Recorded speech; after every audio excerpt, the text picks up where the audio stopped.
Kasbi, pengurus pusat Kasbi, dan juga pimpinan kolektif Aliansi Gerakan Buruh Bersama Rakyat atau GEBRAK, mengucapkan terima kasih kepada kawan-kawan dari berbagai macam organisasi yang telah hadir untuk mengikuti agenda mimbar bebas atau mimbar demokrasi dalam peringatan 26 tahun reformasi pasca 98. Ada kawan-kawan dari berbagai macam organisasi atau yang tergabung dalam aliansi GEBRAK.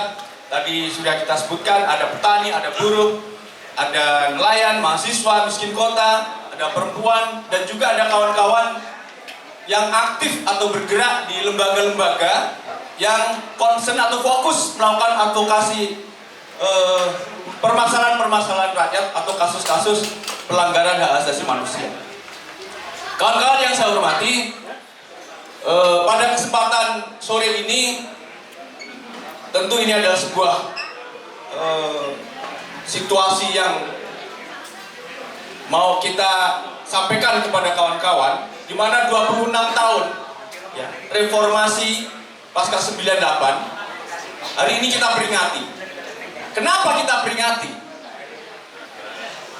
Dalam diskusi-diskusi kita, dalam pertemuan-pertemuan kita lintas organisasi atau kelompok gerakan, kita selalu menyampaikan ada banyak persoalan-persoalan rakyat, kasus-kasus pelanggaran hak asasi manusia, kasus-kasus pelanggaran hak-hak atau kehidupan masyarakat, dari mulai kaum buruh, kaum tani, miskin kota, nelayan, dan juga kelompok masyarakat yang lain. 26 tahun reformasi tentu ini bukan waktu yang sebentar. Seharusnya, karena telah berganti kepemimpinan ya, dari tumbangnya rejim Soeharto atau Orde Baru hingga sekarang ini sudah bergantian dari Gus Dur, SBY, Megawati, Jokowi, Habibie, dan sekarang yang akan baru Prabowo. 2024 kemarin tanggal 14 Februari pada pemilu kita sudah tahu pemenangnya Prabowo dan Gibran. Kita ingin mengingatkan kepada pemerintah, kepada aparatur negara, bahwa ada peristiwa yang kita anggap peristiwa bersejarah, yaitu soal reformasi. Saya kira di sini banyak kawan-kawan ya, yang dulu adalah pelaku atau aktivis yang melakukan aksi-aksi perlawanan terhadap rejim Orde Baru Soeharto.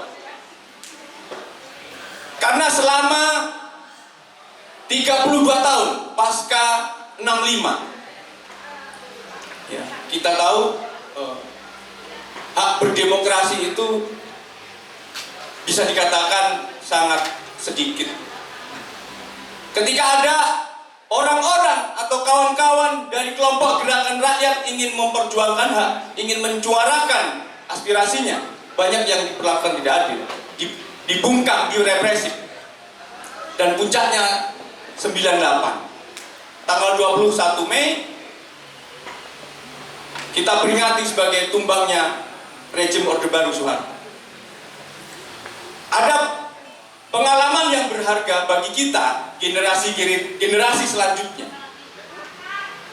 Kita semua sudah berupaya melakukan advokasi tentang hak-hak rakyat, dari kaum buruh, kaum tani, nelayan, dan lain sebagainya. Perjuangan terus kita lakukan setiap hari.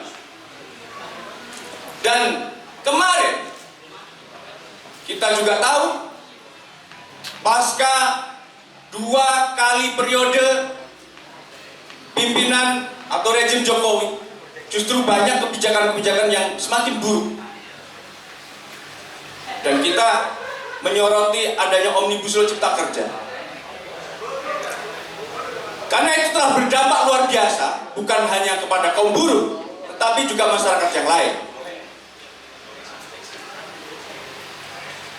Upaya kita sudah lakukan ya, selain aksi demonstrasi tentu, audiensi, gugatan di Mahkamah Konstitusi. Tapi sampai dengan saat ini kita belum bisa menghadang. Omnibus Law Cipta Kerja tetap berjalan dan telah memakan korban dari kaum buruh, terutama dari kaum buruh.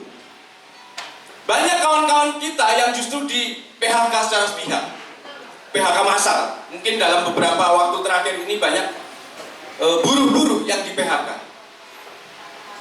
1 pabrik PHK, 2 pabrik, 3 pabrik, 4 pabrik.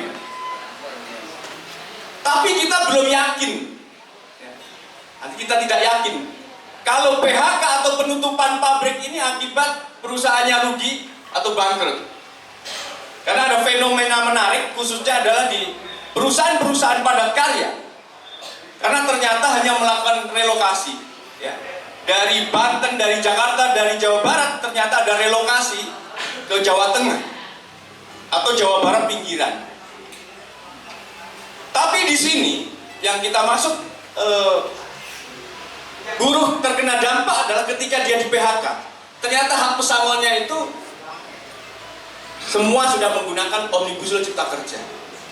Dari mulai alasan efisiensi atau bahkan penutupan tadi, jadi ada pengurangan hak pesangon. Di sisi lain juga kawan-kawan buruh yang seharusnya setiap tahun ada kenaikan upah berdasarkan aturan yang lama, tapi faktanya dalam beberapa tahun terakhir kenaikan upah itu hanya sedikit, sangat minimalis. Bahkan kemarin diskusi dengan kawan-kawan di tenaga medis, di tenaga kesehatan, upahnya itu justru paling parah. Jadi tidak sampai dengan UMK atau UMP. Bahkan sektoral pun juga tidak ada.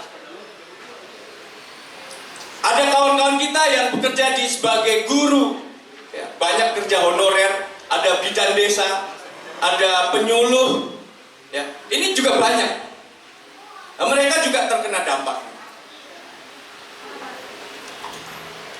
Itu yang kemudian kita soroti. Jadi selama 26 tahun pasca reformasi ini, ternyata kebijakan dari pemerintah, dari rejim ke rejim ini juga semakin buruk. Nah, tugas kita adalah mengingatkan. Kalau nggak bisa diingatkan, bagaimana?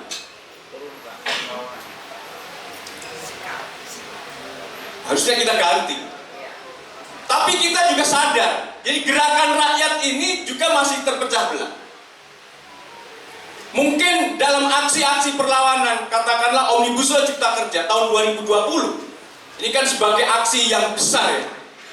Aksi yang dilakukan oleh kurang lebih 60 kota kabupaten di seluruh Indonesia. Dari buruh, dari mahasiswa, dari pemuda, dari pelajar, dari kaum tani, mereka bergerak ingin mencabut Omnibus Law Cipta Kerja. Tapi memang faktanya sampai sekarang nggak bisa. Nah, inilah salah satu kekosongan dari gerakan kita adalah kepemimpinan secara politik, kepemimpinan gerakan rakyat. Oleh sebab itu, dalam diskusi-diskusi gebrak, kita juga menyampaikan kepada kawan-kawan yang tergabung dalam organisasi-organisasi gerakan rakyat, ke depan kita harus ada konsolidasi, ya. Kita akan fokuskan pada pembangunan kekuatan politik rakyat, kekuatan politik progresif. Yang belum berorganisasi, yang belum berserikat, harusnya ke depan semua ikut membangun kekuatan organisasi-organisasi rakyat. Karena kita nggak tahu rejim yang akan datang.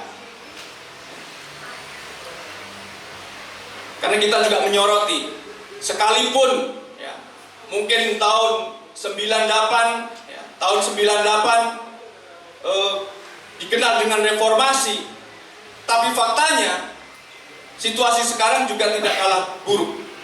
Jadi semakin buruk, represivitas juga dilakukan. Terutama ada kawan-kawan media atau wartawan atau pers yang juga sekarang ini kan terancam karena ada rencana revisi undang-undang penyiaran. Nah, ini juga membahayakan terhadap kawan-kawan wartawan atau media. Kritik langsung, aksi-aksi perlawanan mungkin masih bisa. Tapi ke depan kritik yang dilakukan ya melalui tulisan-tulisan di media-media barangkali itu akan menjadi ancaman yang serius bagi kelompok gerakan rakyat dan juga kawan-kawan media atau kawan-kawan jurnalis. Kawan-kawan,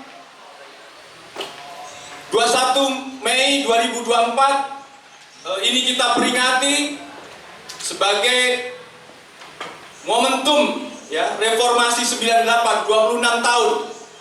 Artinya kita harus terus merawat, menjaga demokrasi kita. Demokrasi yang semakin lama semakin dihabisi. Situasi yang krisis demokrasi. Dan kita sebagai organisasi-organisasi gerakan rakyat, mau tidak mau, kita harus bersikap. Kita harus terlibat. Bagaimana kita bisa menjaga, merawat tentang demokrasi itu. Sehingga cita-cita mensejahterakan rakyat, menegakkan keadilan, dan lain sebagainya. Seperti cita-cita dari berbagai macam organisasi gerakan rakyat, tentunya harusnya kita bisa wujudkan.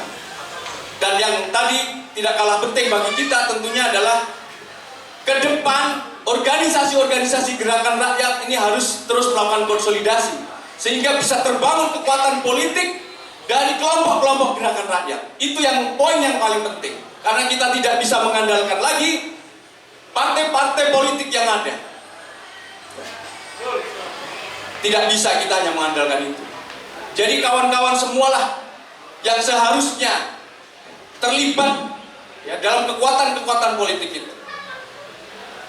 Karena kita harus melawan dominasi dari partai-partai politik yang sekarang berkuasa.